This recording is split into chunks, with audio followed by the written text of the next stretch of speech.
guys. Okay, so today is part 2 of my university advice sort of mini-series thing. If you have no idea what I'm talking about, then check the down bar for the link to the last video which I put up last week. So today I'll be covering my last 3 subjects, which is socialising, snacking and style. My advice to you is to know that you should have a mixture of both, and you should know how to balance the two together. So you can have your socialising and you should be able to study as well. It's just very unhealthy to be stuck indoors. My last video was talking a lot about just studying. So this one is kind of reminding you that it is good to have some time out. I'd say one of my biggest tips is to go and join societies and to make sure that you get involved in them. In my first year, I think I joined up to some, but I didn't do it, and I kind of regret it. In my second year, my friends were pushing me and saying, come to our society with us and stuff, and I was thinking, what on earth is it? So I went along, and they actually did Bhangra, and I did Bhangra for a year for my sort of socialising part of university. And there were lots of gruelling routines, I have to say. If you're going to do anything like Bhangra dancing or any dance kind of society, it's really gruelling. Commitment is key if it's going to be good, and our team was just amazing. It actually kept me fit, so I didn't have to think about going to the gym and sweating about not going to the gym, because I'd have this amazing workout in the space of 2 hours, and it would literally just get my heart racing and stuff, and I know that I had a good workout because I'd be absolutely sweating and I'd be on the floor afterwards. If you're looking for a good society to join up to, then I'd suggest something like Bhangra, something that's a little bit out there, something that you're not going to be able to do once you leave university. The second thing is another tip I'd say about socialising is know again who you are, that kind of thing. If you don't smoke, if you don't drink, if you don't do drugs, that kind of thing, don't worry about it. I know in universities they really push, especially the drinking. My university was a drinking university. They always had half price alcohol and £1 shots. Nights out are based upon drinking and that kind of thing. For me personally, I'm not a drinker.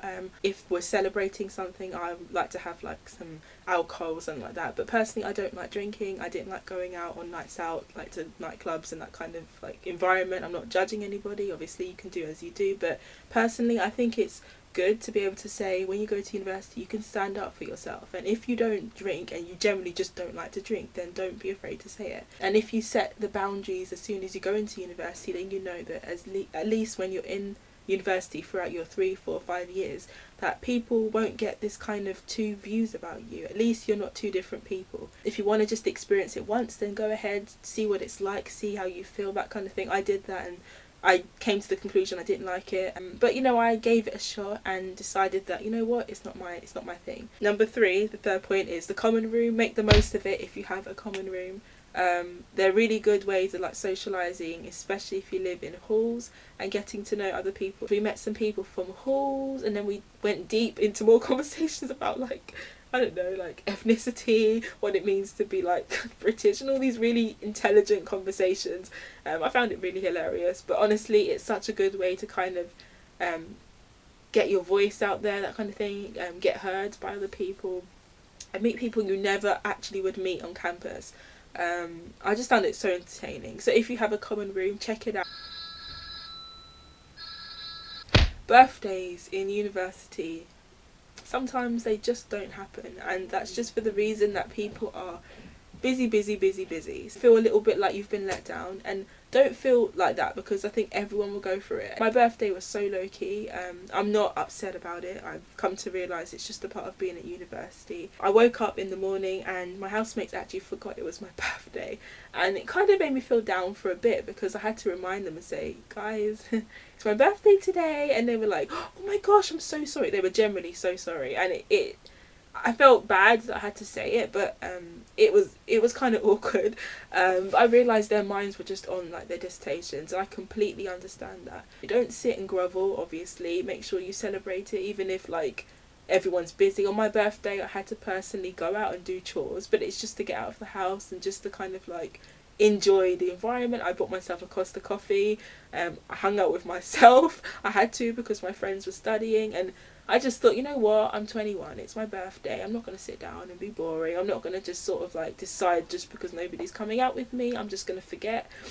So I decided, just do what you've got to do, make your birthday special.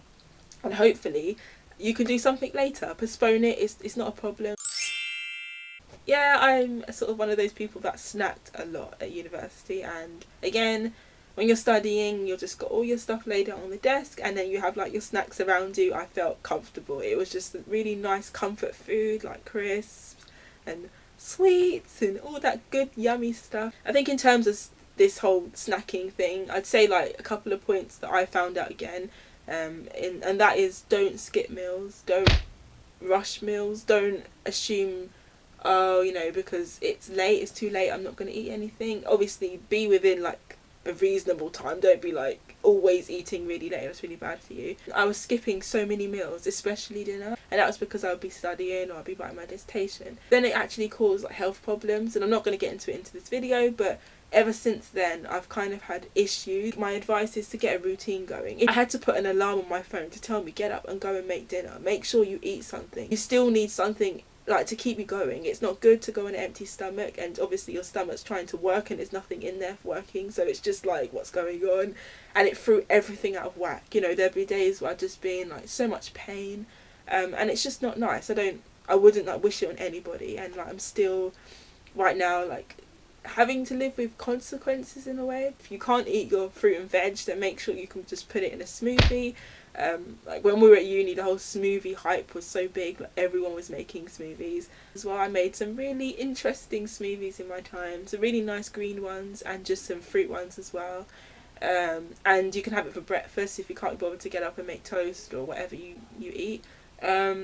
And yeah, it's just a good way of having fruit and veg and that kind of thing. Keep your food at a distance, and that kind of just says like when it comes to snacking, you know how if you see something you want it, and I used to put my snacks on like a high shelf in my bedroom to keep me from like going into it and just grabbing it. It meant that I had to like give an effort to actually get up and go and get them, so it kind of stopped me from going and like overindulging and eating loads and loads, like out of sight out of mind kind of thing. So if you're kind of one of those people that get tempted by like what you see in food and that kind of thing, then I think you should like keep it in a box, put it on a shelf, put it somewhere where you won't see it, and then you'll probably forget about it, and then you're not always just like eating. And I know everyone has their own personal style, so again, I'm not going to sit here and say you have to like wear this, you have to wear that. University is the best place ever because you get freedom, and for people, especially in the UK, like because we have a uniform, I think university, sixth form, college is amazing. So you get to like show who you are, you get to like wear what you want, you get to be comfy. Generally, like they say, you have no time in the morning to think about like, oh, I'm going to wear this, I'm going to wear that. You just have to pick something. So I'd give like a few suggestions. So in winter and autumn, I usually wear something like a really light kind of cover up. So something like this, I have something here to show you. So this would be like something that I wore all the time when I was at uni, and it's just this really nice cover up, and then you've got like a cardigan and stuff underneath which you can use to layer, which I wore with this. And then you could also wear like sweatshirts and then have like collars poking out underneath, and that gives you like the preppy look. I wore like jeans and joggers and that kind of thing. Versatile scarf. You can wear like your boots or wellies if you live in a really like damp place, as I did. And then like in the spring and summer, I was always wearing leggings with like long tops and like long line cardigans. It's just, that was my kind of style. And I just dress it up with like loads of different jewellery pieces and stuff. Tiny delicate necklaces that you could wear that are like layered, and I think that really gives it a nice like put together look, again like you've tried but you haven't. I always like have loads of rings as well, like the bronze kind of brass rings in the autumn, and then like the flowery ones in the summer. I love wearing rings, and again they add something extra.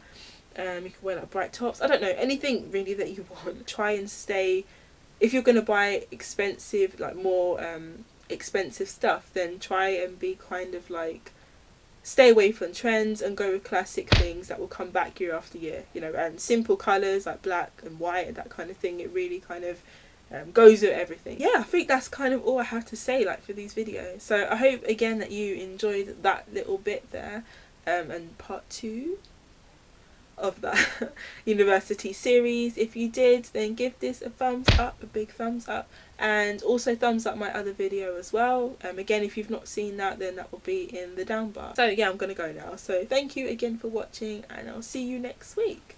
Bye.